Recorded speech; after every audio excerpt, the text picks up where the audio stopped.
Welcome back to the King's Legacy podcast. Super pumped to have you here with me today. If this is our first time meeting, my name is Rich James Jackson and I help guys fix their marriage and step up to become the leaders that their family deserve. If you've been here before, welcome back. I'm glad to have you here again. Today's title is Why Your Wife Feels Distant and How to Fix It. Most men have no idea how fast attraction actually fades until it's too late. They don't see the warning signs. They don't realize that by the time their wife actually says, "I'm done," she's probably been grieving the relationship for months, maybe even years. It doesn't start with her leaving. It doesn't even start with a full-blown argument. It starts with the small moments where you stop leading and start reacting. Attraction doesn't die overnight. It fades when a man loses his presence, stops leading, and waits for permission to act. Most guys tell themselves that I'll fix this later. Or what they'll do is they'll bury their heads in work and they'll have the attitude that I just need to work harder to provide more. But here's the real truth. When you stop leading,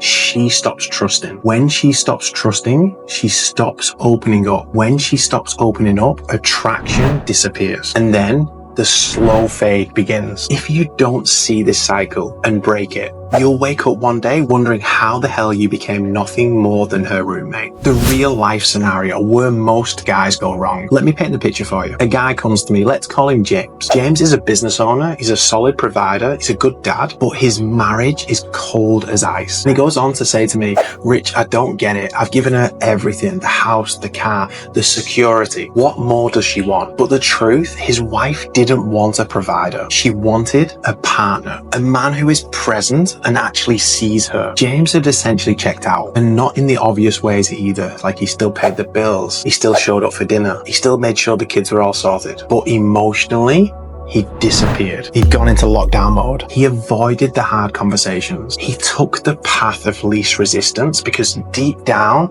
he ultimately feared rocking the boat. And because of that, his wife had already started grieving the marriage before he even realized it was dying. Here's what James did to flip it all around, and it's what you can do too. He started leading again. Instead of waiting for her to tell him what was wrong, he took ownership of his energy, his presence, and his actions. He re-established polarity. He stopped walking on eggshells and he stood firm in his masculinity. And I think this is where guys go wrong. Not in a forceful way, not in an aggressive way, in a way that made her feel safe and seen. He prioritized connection. And this is a golden one. He stopped assuming that providing was enough and started actively engaging with her emotions. And no, this doesn't mean endless deep talks or deep chats. It means being present when she speaks. It means making her feel valued and actually leading the relationship. And here's the crazy part. Within 30 days, she started looking at him differently. Within 60 days, she started initiating physical touch. And within 90 days, the energy between them felt like it was when they very first met. This is not luck and it's not magic. It's a repeatable process based on how attraction, trust, and leadership actually work. The key takeaway here, ignore this for long enough and one day she won't even resent you anymore. She'll just feel nothing at all. And that's the moment you've already lost. If you recognize yourself in this, if you feel her slipping away, this is your wake-up call. You can break this. You can break the cycle. You can change this, but you have to lead. You have to move, because if you don't, she won't wait for you to figure it out. Thanks for joining me on today's episode of the King's Legacy podcast.